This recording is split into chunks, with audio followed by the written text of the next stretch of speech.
Hi, പുതിയൊരു വീഡിയോയിലേക്ക് സ്വാഗതം. ഈ വീഡിയോ ഹാരിസിനെ കുറിച്ച് തന്നെയാണ്. ഹാരിസിനെ കുറിച്ച് ഒരു വീഡിയോ നിർത്തിയതായിരുന്നു. എന്ന് വെച്ച് കഴിഞ്ഞാൽ ശ്രീനാഥ് പ്രതാപിൻ്റെ അറസ്റ്റുമായി. പ്രതാപിനെയും അറസ്റ്റ് ചെയ്തു, ശ്രീനാഥ് പ്രതാപിനെയും അറസ്റ്റ് ചെയ്തു, കമ്പനിയും പൂട്ടി. ഇനി ഇത് നമ്മളിങ്ങനെ പറഞ്ഞുകൊണ്ടിരിക്കുന്നതുകൊണ്ട് കാര്യമില്ല. അപ്പോൾ കോടതി അതിൻ്റെ നടപടിക്രമങ്ങളൊക്കെ പാലിച്ചതിന് ശേഷം പരാതിയുള്ളവർക്ക് പണം കൊടുക്കും. അത് നടക്കാൻ പോകുന്ന കാര്യമാണ്. അത്രയും കാലം നമ്മൾ ഇതുപോലെ പറഞ്ഞുകൊണ്ടിരിക്കണം എന്നുള്ളതല്ലല്ലോ. അപ്പോൾ എന്നാലും ഇന്നലെ കണ്ട ചില കാര്യങ്ങളൊക്കെ പറയാതിരിക്കാൻ വയ്യ. അതുകൊണ്ട് മാത്രമാണ് ഇങ്ങനെ ഒരു വീഡിയോ ചെയ്യണമെന്ന് ആഗ്രഹിക്കുന്നത്. അപ്പോൾ ഇന്നലെ കണ്ട കാര്യം എന്ന് പറയുന്നത്, നമ്മുടെ ഒരു മിമിക്രി താരം പിന്നെ ഹൈറിച്ചിൻ്റെ സൂപ്പർ മാർക്കറ്റുകൾ നടത്തി ഒരാളെ കൊണ്ടുവന്ന് ഇവരുടെ പിന്നോട്ടുള്ള നടപടികളിൽ ചില മിമിക്രി കാണിച്ചതിൻ്റെ കാര്യങ്ങളാണ്. അപ്പോൾ അദ്ദേഹത്തിൻ്റെ വാക്കുകളിൽ നിന്ന് തന്നെ ആ കാര്യങ്ങളൊക്കെ നമുക്കൊക്കെ മനസ്സിലാവും. ഇത് ആരും തന്നെ കോടികൾ വരുമാനം വാങ്ങുന്ന 5000-ന്റെ അടുത്ത്, അല്ലെങ്കിൽ വൻതോതിൽ വരുമാനം വാങ്ങിയ 5000-ലധികം ആൾക്കാരുണ്ടായിരുന്നിട്ട് പോലും അവർ പോലും ഒരു മാസം 500 രൂപയുടെ പർച്ചേസ് പോലും ഇവരൊന്നും ചെയ്യാറുണ്ടായിരുന്നില്ല എന്നുള്ള കാര്യങ്ങൾ അത് സത്യമാണ്, പരമസത്യമാണ്. ഇവരുടെ സൂപ്പർ മാർക്കറ്റുകൾ എന്ന് പറയുന്നത് ഇവരെ മുതലാളിമാരെ അങ്ങോട്ട് പൈസ ചെലവാക്കി നടത്തിക്കൊണ്ടു പോകുന്ന ഗതികേടിലായിരുന്നു. ഈ ഹൈറിച്ചിനെതിരെ ആദ്യം എതിർ ശബ്ദം വന്നിരുന്നത് ഇതുപോലെയുള്ള സൂപ്പർ മാർക്കറ്റുകൾ നടത്തുന്ന മുതലാളിമാരായിരുന്നു. നമുക്ക് കച്ചവടം കിട്ടുന്നില്ല, നിങ്ങളുടെ കസ്റ്റമർ ആരും തന്നെ നമ്മുടെ കടയിൽ നിന്ന് സാധനങ്ങൾ വാങ്ങുന്നില്ല എന്നുള്ള പ്രശ്നങ്ങൾ ഈ മാനേജ്മെന്റിന്റെ മുന്നിൽ അവതരിപ്പിച്ചത് ഇത്തരം ആൾക്കാരായിരുന്നു. നമ്മുടെ ഗ്രേറ്റ് ലീഡർ ആയിരുന്ന ജിനിൽ ജോസഫ് കോട്ടയത്ത് 2 കടകൾ നടത്തി പൊളിഞ്ഞ് പാളീസായി 30 ലക്ഷമോ മറ്റോ കടം ആയ ഒരാളായിരുന്നു. എന്ന് വെച്ച് കഴിഞ്ഞാൽ ഇവർ പറയുന്ന ഈ സൂപ്പർ മാർക്കറ്റുകളിൽ നിന്ന് ഇവര് ലക്ഷക്കണക്കിന് ആൾക്കാരെ സാധനങ്ങൾ വാങ്ങുന്നു. അതിൻ്റെ കമ്മീഷൻ ഇവർക്ക് ഈ 18 ലെവലുകളിൽ വീതിച്ച് കൊടുക്കുന്നു.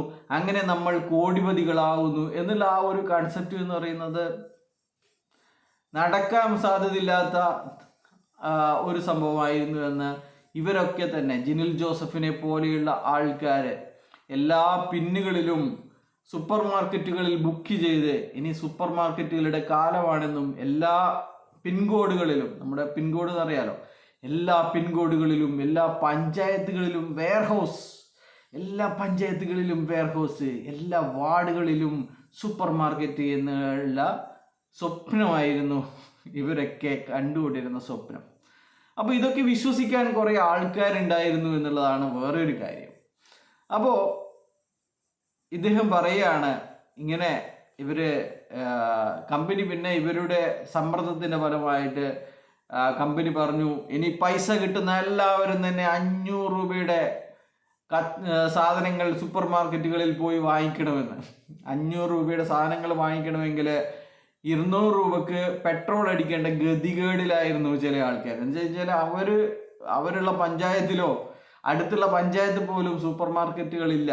അപ്പോൾ 10-15 കിലോമീറ്ററുകൾ താണ്ടിയിട്ട് വേണം ഒരു സൂപ്പർ മാർക്കറ്റുകളിൽ പോയിട്ട് ഈ 500 രൂപയുടെ സാധനം മേടിക്കാൻ വേണ്ടിയിട്ട്.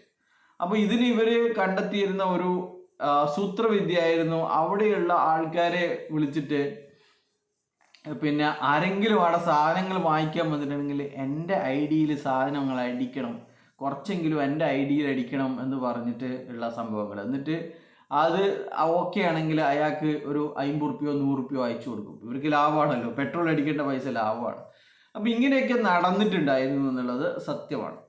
അപ്പോൾ എന്നിട്ടാണ് ഇവർ പറയുന്നത്, ഈ ദിവസം 15,000 രൂപയുടെ കച്ചവടം നടന്ന സ്ഥലത്ത് 1 ലക്ഷത്തിൻ്റെ കച്ചവടം നടന്നിട്ടുണ്ടായിരുന്നു. ഇനിയും ആൾക്കാർ ഈ 1 ലക്ഷത്തിൻ്റെ കച്ചവടത്തിന് വേണ്ടി കാത്തിരിക്കുകയായിരുന്നു എന്നൊക്കെ. അപ്പോൾ അത് എന്താ പറയാൻ പറ്റില്ല.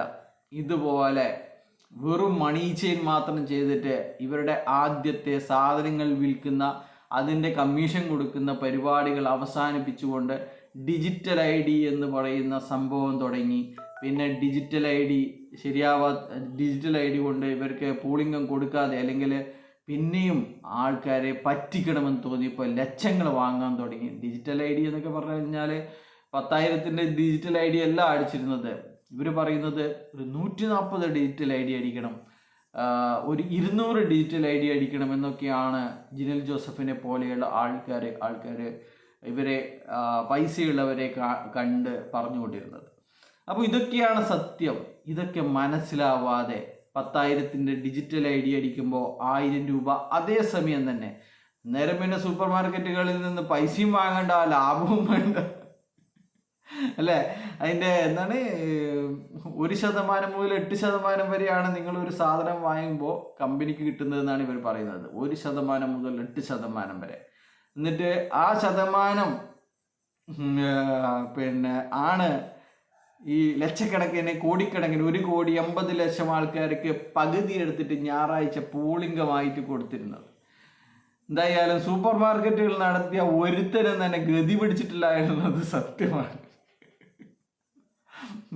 ലക്ഷങ്ങളുടെ കടബാധ്യതകൾ വന്നിട്ട് കഴിഞ്ഞ ദിവസം എന്നെ കണ്ണൂരുള്ള ഒരു ആള്, അവരുടെ ചേച്ചിയും ഭർത്താവും 2 സൂപ്പർ മാർക്കറ്റുകൾ നടത്തുന്നുണ്ട് എന്നാണ് പറഞ്ഞത്.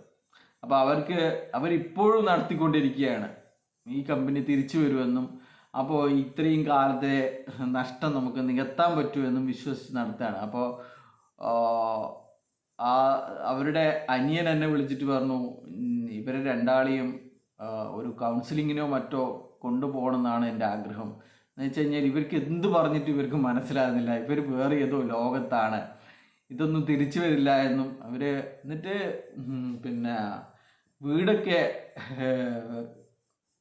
പണയപ്പെടുത്തിയിട്ടാണ് ഇപ്പോൾ ആ സൂപ്പർ മാർക്കറ്റുകൾ നടത്തിക്കൊണ്ടു പോകുന്നത്. അതുകൊണ്ടാണ് അതിൽ പറഞ്ഞത് ഇവരെ കൗൺസിലിങ്ങിന് കൊണ്ടുപോകണം, ചികിത്സ ആവശ്യമാണ്, ഇതുപോലെയുള്ള ആൾക്കാർക്ക് ചികിത്സ ആവശ്യമാണ് എന്നൊക്കെ പറഞ്ഞു. അപ്പോൾ ഇതാണ് അവസ്ഥ. ഇനിയിപ്പോൾ പ്രതാപൻ തന്നെ വന്നിട്ട് ഇതിങ്ങനെ തെറ്റുപറ്റിപ്പോയി എന്നും ഇത് നമ്മൾ ഉദ്ദേശിച്ച പോലെയല്ല, മണീച്ചയിലേക്ക് കടന്നതാണ് പ്രശ്നമെന്നും പറഞ്ഞു കഴിഞ്ഞാലും ഇതുപോലെയുള്ള ആൾക്കാർ പറയും പ്രതാപൻ കന്നഡയുടെ വീഡിയോ കണ്ട് ആൾ മാറിപ്പോയി, ഇനി കന്നഡ പൈസ കൊടുത്തിട്ട് പ്രതാപനെ മാറ്റിക്കളഞ്ഞു, പ്രതാപനെ കന്നഡ പ്രൈവറ്റ് മെസ്സേജ് അല്ല PM-ൽ മെസ്സേജ് അയച്ചിട്ട് കന്നഡ മാറ്റിക്കളഞ്ഞു എന്ന് പറയുന്ന ഒരുപാട് ആൾക്കാരെ ചിലപ്പോൾ നിങ്ങൾക്ക് കണ്ടെത്തി. അപ്പോൾ ഇതൊക്കെയാണ് പറയുന്നത്. ഒരിക്കലും കമ്പനി തിരിച്ചു വരില്ല. നിങ്ങൾ നിയമ നടപടിയുമായിട്ട് മുന്നോട്ട് പോയാൽ മാത്രം നിങ്ങൾക്ക് പണം കിട്ടും. ഇവിടെയുള്ളത് 212 കോടി രൂപ മാത്രമാണ്. 212 കോടിക്ക് ഒരു 500 അല്ലെങ്കിൽ 1000 ഇവർ തന്നെ പറയുന്നു ഇത് തികയില്ല. അയ്യൂബ് ഖാനെ പോലെയുള്ളവർ തുറന്നു പറയുന്നു ഇത് തികയില്ല, ഇത് കൊടുക്കാൻ തികയില്ല എന്ന് അയ്യൂബ് ഖാനെ പോലെയുള്ളവർ തുറന്ന് പറഞ്ഞിരിക്കുന്നുണ്ട്. അപ്പോൾ ഇവർ വേറെ എന്തെങ്കിലും ബിസിനസ് ചെയ്തിട്ട് അവർക്ക് അല്ലെങ്കിൽ ആർക്കും തന്നെ പണം കൊടുക്കില്ല, അവർക്ക് വേറെ എന്തെങ്കിലും ഓഫറുകൾ കൊടുത്തിട്ട് ഈ കമ്പനി മുന്നോട്ട് വന്നു കഴിഞ്ഞാൽ ഇവർ പറയുന്നുണ്ട്, അത് ഉറപ്പൊന്നും ഇവർ പറയുന്നില്ല, ഉണ്ടായാൽ ഇങ്ങനെയാണ് ചെയ്യാൻ പറ്റുക, അല്ലെങ്കിൽ എന്തെങ്കിലും കിട്ടിയിട്ട് മിണ്ടാതെ പോവുക എന്നുള്ള കാര്യങ്ങളാണ്. അപ്പോൾ എന്തായാലും ഒരുപാട് ആൾക്കാരൊന്നും കേസുമായിട്ട് മുന്നോട്ട് പോവില്ല. കാരണം നാണക്കേട്. മണി ചെയിനിൽ പൈസ കൊണ്ടുവിട്ടിട്ട് അത് തിരിച്ചു വാങ്ങാൻ വേണ്ടി കേസ് കൊടുക്കുന്നു എന്നുള്ള നാണക്കേടിൽ ഒരുപാട് പണക്കാരുണ്ട്. ഒരുപാട് ആൾക്കാരെ തിരുത്താൻ ശ്രമിച്ചിട്ടുണ്ട്. ഇതുമായിട്ട് കൊണ്ട് നടക്കുമ്പോൾ തന്നെ ഒരുപാട് ആൾക്കാർ ബന്ധുക്കളും സുഹൃത്തുക്കളുമായിട്ടുള്ള ഒരുപാട് ആൾക്കാർ പറഞ്ഞിട്ടുണ്ട്, ഹൈറിച്ച് മണി ചെയിനാണ്, അത് ചെയ്യരുത്, ഇതിൻ്റെ പുറകെ പോകരുത്, നാണക്കേടാണ്, പണം പോകും എന്ന് ഒരുപാട് ആൾക്കാർ പറഞ്ഞിട്ടുണ്ട്.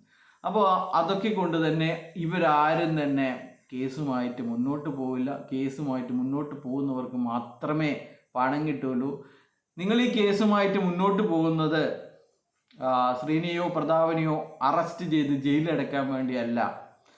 അവരുടെ അക്കൗണ്ടിലുള്ള പണം ഗവൺമെൻറ് പിടിച്ചെടുത്ത് നിങ്ങൾക്ക് വിതരണം ചെയ്യാൻ വേണ്ടി മാത്രമാണ്. അല്ലാതെ അവർ ദുരിതത്തിലാവും എന്ന് നിങ്ങൾ വിചാരിക്കേണ്ട. അവർ അറസ്റ്റിലാവുക അതുള്ളത് മറ്റൊരു കാര്യമാണ്. പക്ഷേങ്കിൽ നിങ്ങൾക്ക് കിട്ടേണ്ടത് നിങ്ങളുടെ പണമാണ്. നിങ്ങൾക്ക് കിട്ടേണ്ടത് പണം കിട്ടണമെങ്കിൽ നിങ്ങൾ പരാതിയുമായിട്ട് മുന്നോട്ട് പോവുക തന്നെ വേണം. വേറൊരു കാര്യം പറയാനുള്ളത്, ഒരുപാട് ആൾക്കാർ തെറ്റിദ്ധരിച്ചിരിക്കുന്നത് നമ്മൾ ഈ കേസിന് പോകണമെങ്കിൽ നമ്മൾ വക്കീലിനെ വെക്കണം, നമ്മൾ പിന്നെ ഈ കേസുമായിട്ട് മുന്നോട്ട് പോകണം, വക്കീലിന് നമ്മൾ പണം കൊടുക്കണം എന്നൊക്കെയാണ്. നിങ്ങൾ FIR ഇടാൻ വേണ്ടിയിട്ട് നിങ്ങൾ പണം ചെലവഴിക്കേണ്ടതില്ല. അതുപോലെ തന്നെ ഈ കേസ് അന്വേഷിക്കേണ്ടത് കേരള പോലീസാണ്. കേരള പോലീസിന് നിങ്ങൾ ശമ്പളം കൊടുക്കേണ്ടതില്ല.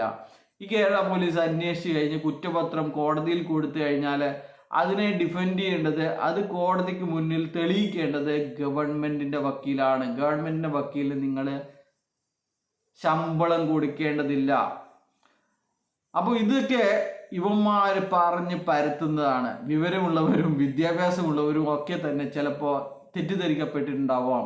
നമുക്ക് FIR ഇടാൻ വേണ്ടിയിട്ട് പൈസ വേണം, പോലീസിന് പൈസ കൊടുക്കണം, കോടതിക്ക് പൈസ കൊടുക്കണം എന്നൊക്കെ. അപ്പോൾ ഇന്ന് രാവിലെ തന്നെ എന്നോട് ചോദിച്ച ഒരാൾ ചോദിച്ചതാണ്, ഈ വക്കീലിനും കോടതിയിലും ഒക്കെ ചിലവഴിക്കേണ്ട പൈസ നീ തരുമോ എന്ന്. അപ്പം അപ്പോഴാണ് എനിക്ക് മനസ്സിലാകുന്നത് ഇവർ ഇത്തരത്തിലാണ് പ്രചാരണം നടത്തുന്നത്. കോടതിയിൽ നമ്മൾ പൈസ കെട്ടിവെക്കണം, അല്ലെങ്കിൽ വക്കീലിന് പൈസ കൊടുക്കണം എന്നൊക്കെ. അപ്പോൾ 5ൻ്റെ പൈസ നമ്മുടെ വക്കീലൊന്നും കൊടുക്കേണ്ട ആവശ്യമില്ല. നമ്മൾ മൊഴി നൽകാൻ വേണ്ടിയിട്ട് ഇവിടെ പോലീസ് സ്റ്റേഷനിൽ പോകേണ്ടി വരും, അല്ലാതെ കോടതിയിൽ പോലും ചിലപ്പോൾ മൊഴി നൽകേണ്ടി വരില്ല എന്നുള്ളതാണ്. നമ്മുടെ കയ്യിലുള്ള പ്രൂഫ്, നമ്മൾ കമ്പനിക്ക് കൊടുത്തിരിക്കുന്ന ബാങ്കിലൂടെയോ അല്ലെങ്കിൽ മറ്റു രീതിയിലോ കൈമാറിയിരിക്കുന്നതിൻ്റെ പ്രൂഫുകളും നമ്മുടെ കയ്യിലുള്ള പ്രൂഫുകൾ, നമുക്ക് കിട്ടിയിരിക്കുന്ന ഡിജിറ്റൽ ID, മറ്റുള്ള സംഭവങ്ങൾ, നമ്മുടെ ബാങ്കിലേക്ക് എത്തിയിരിക്കുന്ന പണത്തിൻ്റെ കാര്യങ്ങൾ എന്നുള്ളവ മാത്രം കൊടുത്താൽ മതി. കൂടുതലൊന്നും പറയേണ്ടതില്ല, നിങ്ങൾക്കൊക്കെ അറിയാം. ഇത് വക്കീലുമായിട്ട് സംസാരിക്കുക, നിങ്ങൾ അടുത്തുള്ള ഇതിനെക്കുറിച്ച് അറിയുന്നവരോട് സംസാരിക്കുക, നിങ്ങളുടെ പണം നേടിയെടുക്കുക എന്ന് മാത്രമേ പറയാനുള്ളൂ. ബൈ.